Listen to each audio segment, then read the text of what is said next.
السلام علیکم۔ اردو زاویہ نیوز ہیڈ لائن کے ساتھ خوش آمدید۔ جہانگیر ترین کی جگہ لی اب ان کی بہن نے۔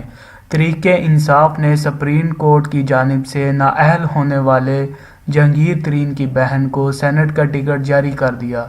نون لیگ کی سینیٹر سعیدہ عباسی کی نااہلی سے خالی ہونے والی خواتین کی نشست پر انتخاب لڑیں گی۔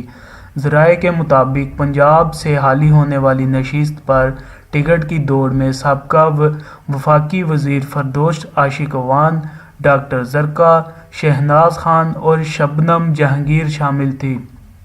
تاہم وزیراعظم عمران خان نے سیمی زرعی کو گرین سگنل دے دیا۔ واضح رہے کہ پنجاب سے سینیٹ کی 2 خالی نشستوں پر انتخاب 15 نومبر کو ہوگا۔